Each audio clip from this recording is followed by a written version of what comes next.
Israel எதையும் செய்யலாம், அரபு நாடுகளும் ஈரானும் எதையும் செய்யக்கூடாது என்பதுதான் அமெரிக்காவினுடைய இஸ்ரேலுடைய திட்டமாக இருக்கிறது. அதை மீறித்தான் ஈரான் எங்களை தடுக்கிறதுக்கு நீங்க யாரான்னு சொல்லி செயல்பட்டு கொண்டிருக்கிறார்கள். இந்த நிலையில தான் நேற்று நட்டான்ஸ் மேல நடத்தப்பட்ட தாக்குதலுக்கு பதிலடியாக ஈரான் உச்சகட்டமாக 2 பாலிஸ்டிக் சூப்பர்சோனிக் மிசைல் தாக்குதல்களை நடத்தி இருக்கிறார்கள்.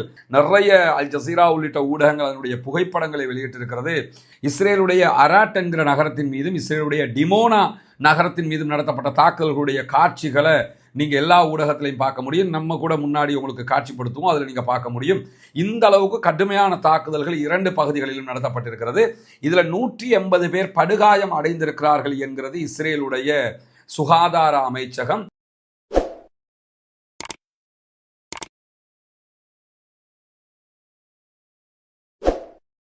அன்பிற்கினிய சகோதர சகோதரிகளே, நம் அனைவர் மீதும் ஏக இறைவனுடைய அமைதியும் கருணையும் உண்டாகட்டுமாக என்கிற உயரிய பிரார்த்தனைகளோடு தொடர்ச்சியாக ஈரான் மீதான இஸ்ரேலிய அமெரிக்க ஆக்கிரமிப்பு தாக்குதல்கள் நடைபெற்று வரக்கூடிய செய்திகளை நம்முடைய 2 சேனல்லையும் உங்களுக்கு தந்துக்கிட்டு இருக்கிறோம். ரஸ்மின் மயசி நியூஸ் மற்றும் ரஸ்மின் டாக்ஸ் ஆகிய சேனல்களில் இந்த தகவல்களை பொறுத்தவரையில் ஈரான் மீதான இந்த தாக்குதல்கள் அமெரிக்க இஸ்ரேலுடைய ஆக்கிரமிப்பு தாக்குதல்களாகத்தான் நம்ம எப்பொழுதுமே உலகமே பார்த்து கொண்டிருக்கிறது. ஏன்னா ஈரான் முதலாவது சண்டைக்கு போகல, சண்டைக்கு போனது இஸ்ரேலும் அமெரிக்காவும். இந்த நிலையில இஸ்ரேல் அமெரிக்கா ஆக்கிரமிப்பு தாக்குதலுக்கு எதிராக ஈரான் பதிலடி தாக்குதல்களை உச்சமாக கொடுத்து கொண்டிருக்கக்கூடிய செய்திகளையும் பார்க்கிறோம். அந்த வகையில நேற்றைய தினம் ஈரானுடைய நட்டான்ஸ் அணு உலைகள் இருக்கக்கூடிய பகுதிகள் மேல அமெரிக்க இஸ்ரேலிய தாக்குதல்கள் உச்சமாக நடத்தப்பட்டது. ஈரான்ல பல இடங்களில் ஈரான் அணு உலைகளை உருவாக்கி வைத்திருக்கிறது. கிட்டத்தட்ட ரஷ்யாவோட ஈரான் போட்டிருக்கக்கூடிய ஒப்பந்த பிரகாரம் 9 அணு உலைகளை ரஷ்யா மட்டுமே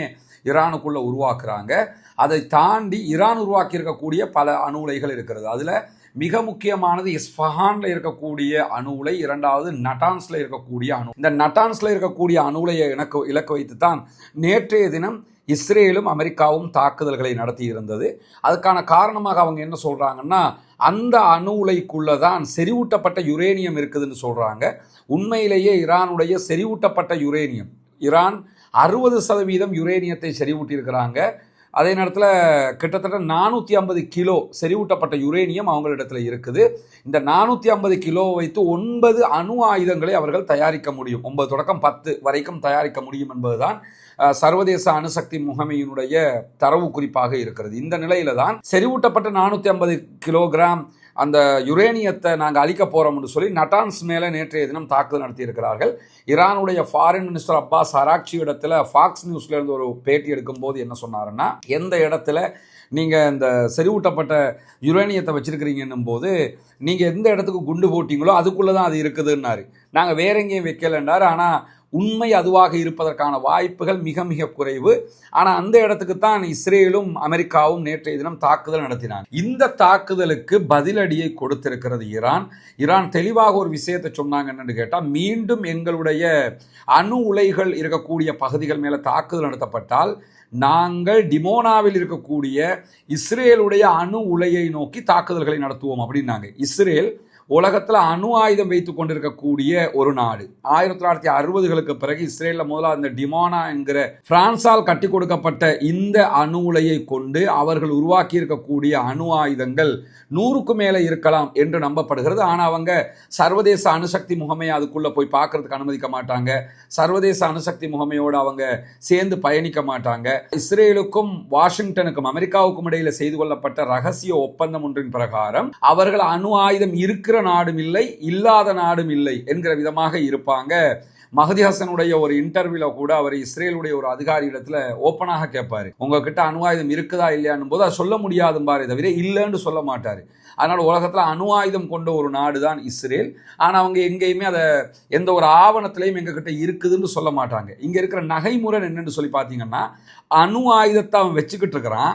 அணு ஆயுதத்தை வச்சுக்கிட்டு அணு ஆயுதம் தொடர்பான எந்த ஒரு செக்யூரிட்டி பர்பஸுக்காகவும் கூட அணு ஆயுத தடுப்பு முகமையை உள்ள வந்து விசாரிக்கிறதுக்கு ஆய்வு பண்றதுக்கு அனுமதிக்க மாட்டான்.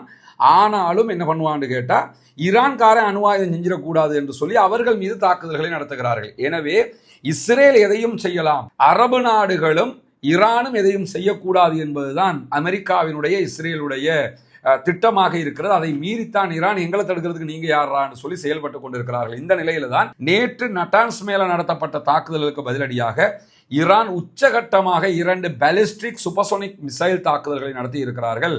ஒவ்வொன்றும் 450 கிலோகிராம் வெப்பனை சுமந்துகிட்டு போகக்கூடிய ஏவுகணைகளாக இருக்கிறது. ரெண்டுமே சாலிடான அட்டாக் பண்ணி இருக்கிறது என்கிற செய்திகளை இஸ்ரேலே ஒப்புக்கொண்டிருக்கிறது. நிறைய அல் ஜசீரா உள்ளிட்ட ஊடகங்கள் அதனுடைய புகைப்படங்களை வெளியிட்டிருக்கிறது. இஸ்ரேலுடைய அராட் என்கிற நகரத்தின் மீதும் இஸ்ரேலுடைய டிமோனா நகரத்தின் மீதும் நடத்தப்பட்ட தாக்குதல்களுடைய காட்சிகளை நீங்கள் எல்லா ஊடகத்திலையும் பார்க்க முடியும். நம்ம கூட முன்னாடி உங்களுக்கு காட்சிப்படுத்துவோம், அதில் நீங்கள் பார்க்க முடியும். இந்த அளவுக்கு கடுமையான தாக்குதல்கள் 2 பகுதிகளிலும் நடத்தப்பட்டிருக்கிறது. இதில் 180 பேர் படுகாயம் அடைந்திருக்கிறார்கள் என்கிறது இஸ்ரேலுடைய சுகாதார அமைச்சகம். இலங்கையினுடைய சில தரவுகள் பிரகாரம் 4 இலங்கையர்களும் இதிலே காயமடைந்திருக்கிறார்கள். மூத்த பத்திரிகையாளர் ஒருவர் தெரிவித்திருக்கக்கூடிய கருத்து பிரகாரம் இந்த 4 பேருமே தாக்குதல் நடத்தப்படுவதை வீடியோ எடுக்கிறதுக்காக போனவங்க என்று சொல்லப்பட்டிருக்கு. இந்த மாதிரி ஆர்வ கோளாறு கேசுகளால ஆபத்துகள் தான் அதிகம் வருமே தவிர, ஒரு தாக்குதல் நடத்தப்படுதுன்னா ஓரமாக ஒளிச்சு ஓடணும்.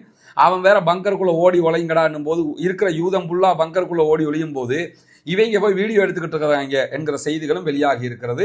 இப்படியான ஒரு சூழல்ல 180 பேர் படுகாயம் அடைந்திருக்கிறார்கள். அரட் என்கிற சிட்டியில மட்டும் 116 பேர் படுகாயம் அடைந்திருக்கிறாங்க.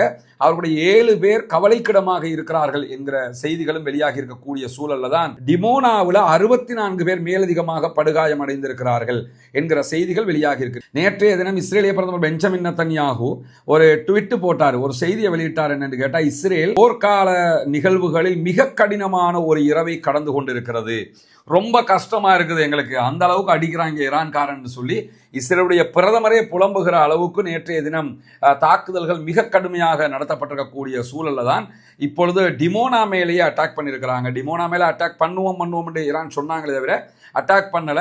இன்றைக்கு மிக தெளிவாக டிமோனா மேல அட்டாக் பண்ணி இருக்கிறாங்க என்கிற செய்திகளுக்கு மேலதிகமாக அதை தாண்டி 3 தனித்தனி தாக்குதல்களும் மேலதிகமாக நடத்தப்பட்டிருக்கிறது என்கிறது அல் ஜசீரா.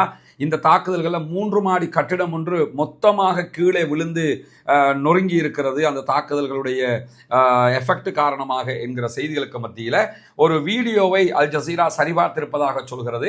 அல் ஜசீராவுக்கு இஸ்ரேலுக்குள்ள இயங்க முடியாது. அல் ஜசீராவுடைய பத்திரிகையாளர் அவுட் ஆஃப் இஸ்ரேல் இருந்து தான் இயங்குறாங்க. ஆனால் வீடியோக்கள் அவர்களுடைய சனட் என்கிற உண்மை சரிபார்ப்பு பிரிவு ஆய்வு செய்து உறுதிப்படுத்தும். அந்த வகையில் உறுதிப்படுத்தப்பட்ட ஒரு செய்தி என்று அவர்கள் சொல்லியிருக்கிறார்கள். ஒரு ஏவுகணை இஸ்ரேலுடைய டிமோனா நகரத்தை தாக்கி ஒரு பெரிய வெடிப்பு நிகழ்கிற வீடியோ வெளியிடப்பட்டிருக்கு. அது உண்மை வீடியோ தான், அந்த நகரத்தில் நடந்ததுதான் என்று சொல்லி அவங்க மிக தெளிவாக இதை சொல்லியிருக்கக்கூடிய நேரத்தில் டிமோனாவில் இருக்கக்கூடிய ஷிமோன் பெரஸ் நெகவ் அணு ஆராய்ச்சி மையத்திற்கு ஏற்பட்ட சேதங்களால எந்த கதிர்வீச்சு சேதங்களும் கிடையாது என்று சொல்லி IAEA என்கிற சர்வதேச அணுசக்தி முகமை தகவல் வெளியிட்டிருக்கிறது. அதே நேரத்தில் நேற்று நட்டான்ஸ்ல நடத்தப்பட்ட தாக்குதல்களையும் அணு கதிர்வீச்சுகள் எதுவுமே கிடையாது என்று சொல்லி இதே IAEA என்கிற சர்வதேச அணுசக்தி முகமை அறிவித்திருந்தது. அதே மாதிரி தான் இஸ்ரேலில் நடத்தப்பட்டிருக்கக்கூடிய இந்த தாக்குதல்களையும் அணு கதிர்வீச்சுக்கள் கிடையாது என்று சொல்லியிருக்கிறாங்க. இதில் ஒன்று என்ன கவனிக்கணும்னு கேட்டால், இஸ்ரேல் ஈரான் மேல நடத்தும் போது அணு கதிர்வீச்சு வரும் என்று தெரிஞ்ச பல தடவை அதே இடத்தை அட்டாக் பண்ணிக்கிட்டு இருக்கிறாங்க. ஈரான் இஸ்ரேல் மேல அணு உலைகள் மேல தாக்குதல் நடத்தவே இல்லை. நடத்துவோம்னாங்க, ஆனா நடத்தலை. இப்போ எல்லை மீறி போனதுனால பதிலடி தாக்குதல்களாக என்ன பண்ணியிருக்கிறாங்கன்னு கேட்டால், இஸ்ரேலுடைய டிமோனாவில் இருக்கக்கூடிய அணு உலை மீது தாக்குதல் நடத்தி இருக்கிறார்கள். மீண்டும் மீண்டும் ஈரானும் இதே இடத்துல தாக்குதல் நடத்தினால் இஸ்ரேலையும் அணு கதிர்வீச்சுக்கள் உண்டாகி மொத்தமாக அவர்கள் அழிவதற்கான வாய்ப்பு இருக்கிறது. எனவே இந்த யுத்தம் அடுத்ததாக ஒரு அணு ஆயுத போராக மாறிவிடுமோ என்கிற அச்சம் தற்போது எழுந்து வருகிறது. ஈரான் எதுக்குமே கவலைப்படுற மாதிரி தெரியல. வந்தாவா போனா போகட்டும் சொன்ன மாதிரி டூ ஓ டை என்கிற விதத்தில் ஈரான் செயல்பட்டு வருகிறது. ஈரானுடைய IRGC உச்சமான தாக்குதல்களை சொன்னது போலவே நடத்துகிறது என்பதை நம்ம பார்க்க முடிகிறது. எனவே இது மிகப்பெரியதொரு ரெட்லைன் தாக்குதலாக இஸ்ரேலுக்கும் அமெரிக்காவுக்கும் அமைந்திருக்கிறது. தொடர்ந்து ஈரானை வம்புக்கு இழுத்துக்கிட்டு இருந்தாங்க, ஈரான் மேல தாக்குதல் நடத்திக்கிட்டு இருந்தாங்க. ஈரான் தற்போது நினைக்காத தாக்குதல்கள் எல்லாம் நடத்தி கொண்டிருக்கிறது. F-35 விமானத்தை சுட்டு வீழ்த்தினாங்க. அதுக்கு பிறகு டியாகோ கார்சியா தீவின் மேல 4000 கிலோமீட்டர் தாண்டி தாக்குதல் நடத்தினாங்க. இப்போ டிமோனா மேல அட்டாக் பண்ணி இருக்கிறாங்க. சுற்றி வளைத்திருக்கக்கூடிய அரபு நாடுகளில் இருக்கிற எல்லா அமெரிக்க தளங்கள் மேலேயும் தாக்குதல் நடத்துறாங்க. அமெரிக்காவுடைய 2 மாபெரும் கப்பல்கள் USS Abraham Lincoln, USS Gerald Ford, இந்த 2 மேலையும் அட்டாக் பண்ணி அந்த 2மே யுத்தத்தை விட்டு பின்வாங்கி போயிட்டாங்க. இப்படி ஈரானுடைய கை நாளுக்கு நாள் ஓங்கிக் கொண்டே இருக்கிறது என்பதை இன்றைக்கும் நம்ம இந்த தாக்குதல்களூடாக பார்க்க முடியும். பொறுத்திருந்து பார்ப்போம் என்னவெல்லாம் நடக்கிறது என்பதை. தொடர்ந்தும் இந்த அப்பாவிகளுக்கு எதிரான தாக்குதல்கள் நிறுத்தப்பட வேண்டும் என்று அல்லாஹ்விடத்திலே பிரார்த்தனை செய்யுங்கள். யுத்தங்கள் நிறுத்தப்பட வேண்டும், மத்திய கிழக்கிலே அமைதி திரும்ப வேண்டும், முழு உலகம் அமைதியாக வாழ வேண்டிய ஒரு சூழல் உருவாக வேண்டும் என்கிற உயரிய பிரார்த்தனைகளோடு தொடர்ந்தும் ஜனநாயக ரீதியாக ஆக்கிரமிப்பாளர்களுக்கு எதிராக குரல் எழுப்புவோமாக. வாஹிர் தஅவானா அல்ஹம்துலில்லாஹி ரப்பில் ஆலமீன்.